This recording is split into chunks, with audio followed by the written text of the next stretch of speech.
안녕하세요. TNC입니다. 지난번 영상에 이어서 학년에 맞춰 나가는 수학 학습법에 대해서 말씀드릴게요.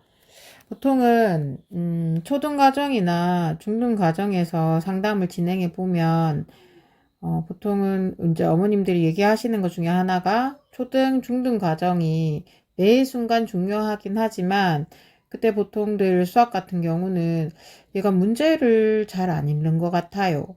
아니면은 문장제 문제가 나오면 풀지 않으려고 해요. 라는 말씀들을 보통 많이들 하시거든요.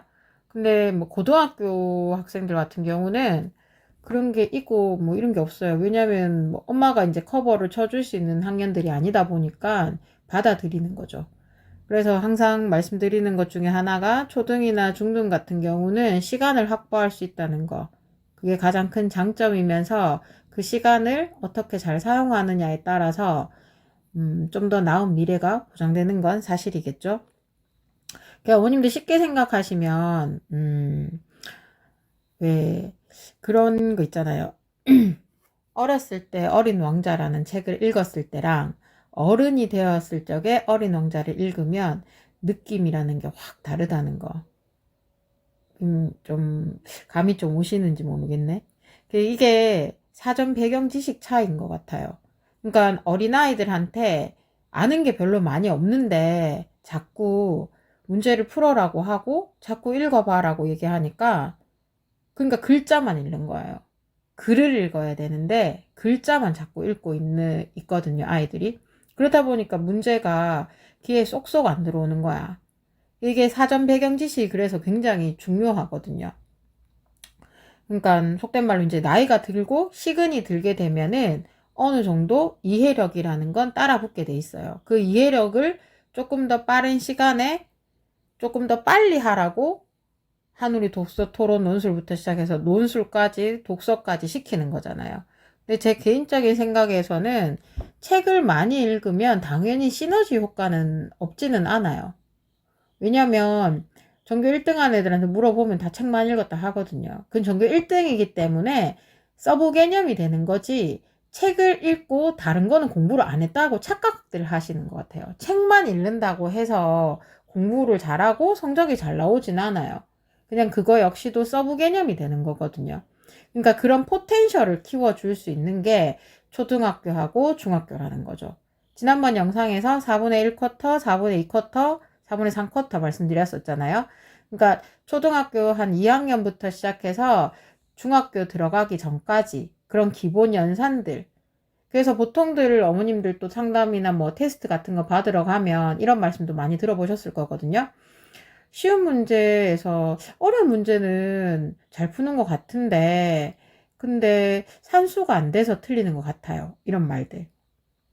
그게 근데 엄밀히 따지면 굉장히 무서운 거 아닐까요?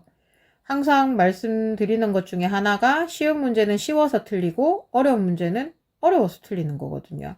수학 문제를 맞고 틀리고 즉 실력과 점수가 비례하지는 않는다는 거 그걸 염두에 두시고 내 자식을 보면 돼요. 그러니까 40 빼기 16이 24인데 그 24를 초등학교 2학년, 3학년, 4학년들이 그걸 설마 모르겠어요? 근데 틀릴 수 있어요. 1 더하기 1이 4면은 그날은 그냥 하느님이 날 버린 거야. 겸허하게 받아들여야 돼요. 그렇지만 그 겸허하게 받아들이는 속에서 시나브로 개념에서 내가 조금씩 뭔가를 계속 하고 있어야 되는데 여기서 말씀드리는 거는 상위권이나 중위권이나 하위권을 말씀드리는 게 아니고 그런 구분을 말씀드리는 게 아니고 똑같은 더하기나 빼기는 초등학교 1학년도 하고 2학년도 하고 엄밀히 빠지면 중학생도 더하기 빼기는 하고 있어요. 고등학생도 당연히 더하기 빼기를 해야지 수학 문제가 풀릴 거니까. 그렇지만 학년마다 요구하는 더하기가 조금씩은 달라요. 그러니까 자꾸 연산해서 부족해요 한다 해서 그냥 더하기 빼기 나누기 곱하기 사칙 연산을 계속 해라는 거로 착각들을 하시면 안 돼요. 그 학년에 맞는 그런 기본 연산들이 존재를 하거든요. 그런 기본 연산들을 계속 하고 있어라는 거지 계속 더하기 하고 더하기 하고 더하기 이렇게 하라는 건 아니거든요. 그래서 수학을 못하는 게 아니고 산수를 못하는 건데 여기서 말하는 산수는 그런 이제 어머님들이 생각하시는 사칙 연산의 산수라기보다는 그 학년에 맞게끔 연산들이 따로 존재를 하거든요. 옆에 이렇게 사진으로 제가 살짝 찍어 놓긴 했지만 초등학교 3학년이 되게 되면 여기 또 덧셈, 뺄셈, 나눗셈, 곱셈 이게 똑같이 나오게 돼 있어요. 그러니까 이 똑같은 거를 중학교 1학년이 보는 거랑 초등학교 2학년이 보는 거랑 또 미취학 아동들이 보는 거가 그냥 좀 달라요. 그 다른 거를 베이스를 계속 깔아줘야 된다는 거예요. 이거는 상위권, 중위권, 하위권 이렇게 선택을 하는 게 아니고 반드시 필수 상황이에요. 그러니까 영양소도 필수 영양소 있듯이 필수적으로 하고 있어야 되거든요. 이게 굉장히 중요해요. 그러니까 이런 작업들을 계속 끊임없이 하다 보면은 그러니까 이게 습관이거든요. 그러니까 뭐 초등학교나 중학교나 최땡, 뒷땡 이런 문제집들은 어려운 거 맞거든요. 그러니까 그 문제를 못 푼다고 해서 내 아이가 수학을 못 한다고 단정 지을 필요는 없어요. 어린 나이에는. 아직 중학교 아니고 아직 고등학생 아니잖아요. 그러니까 그런 문제집을 풀었는데 10개 풀어서 2개밖에 안 맞고 1개밖에 안 맞다고 해서 내 아이가 수학을 못하는데 이걸 어떻게 해야 되냐고 고민하시는 게 중요한 게 아니고 지금 베이스 깔고 있는 거를 내가 제대로 베이스, 즉 포텐셜을 제대로 잘 깔아주시면 돼요. 그러면 시간은 제가 말씀드렸잖아요. 엄마 배 째고 나오면서 구구단 하는 애들은 하나도 없어요. 근데 단지 구구단 한 번 가르쳐서 되는 애가 있고 2번 가르쳐서 되는 애도 있고 100번 가르쳐서 되는 애들이 있다고요. 그럼 101번 하시면 돼요. 그 101번 하기 위해서 우리한테 필요한 건 시간이거든요. 그 시간을 허락할 수 있는 나이가 초등학교에서 중학교까지. 맥스가 중3보다는 중2 정도까지. 그 안에서 기본적인 연산을 계속 깔고 있어야 돼요. 그렇게 해서 계속 트레이닝을 하다 보면 배경 지식이 차근차근히 쌓이게 될 거잖아요. 그렇게 되면은 거기다가 뒷땡 문제든 최상위 문제든 뭐 중고등학교 넘어가면 블랙 라벨 뭐 이런 문제들 충분히 커버 칠 수 있거든요. 그러면 그때는 글자를 읽는 게 아니고 글을 읽으면서 문제 해결 능력이 생길 수 있어요. 그 힘을 받쳐주는 게 필요한 거죠. 그러니까 지금 무턱 떼놓고 최땡 문제 풀고 뒷땡 문제 풀어가지고 그렇게 자꾸 그게 어설픈 실력만 쌓는 거거든요. 그렇다고 해서 실력이 막 쌓아지면 좋은데 실질적으로 제가 봤을 적에 그렇지는 않는 것 같아요. 그러니까 해도 실수를 하거든요. 그러니까 이거 한다고 해서 그러면 실수를 안 하냐요? 그렇진 않아요.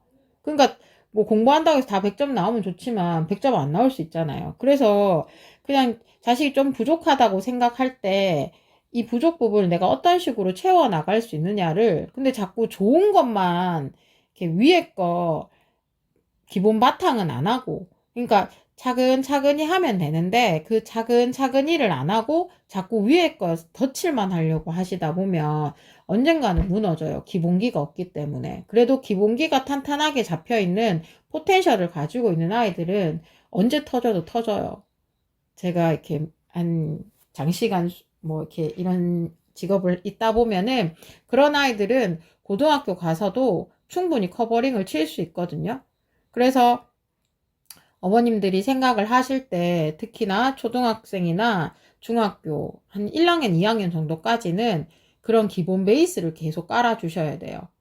그 기본 베이스가 옆에 이렇게 사진 찍어놨듯이 이런 문제집을 그러니까 이제 더하기만 계속하고 빼기만 계속하고 이런 걸 말씀드리는 게 아니고 그 내가 만약에 5학년 걸 선행을 하고 있다면 내 아이가 근데 3학년인데 5학년을 선행을 하고 있다고 하면 한 3학년부터 시작을 해서 차근차근히 그냥 시나브로로 조금씩 계속하고 계시면 언젠가는 잘할 수밖에 없어요. 그렇게 하면서 어려운 문제집을 푸는 건 괜찮은데 이건 안 하는데 계속 어려운 문제집만 푼다고 해서 되지는 않아요. 그리고 계속 더하기 빼기만 잘한다고 해가지고 수학을 또 잘하는 건 아니고 그러니까 그 학년에 맞는 연산법이 따로 존재한다는 거 꼭 염두에 두시고 다음번 영상에서는 제가 이런 이 기본 연산집을 어떤 식으로 공부하면 괜찮은지에 대해서 말씀드리도록 할게요. 오늘 하루도 행복하셨으면 좋겠고 TNC였습니다. 감사합니다.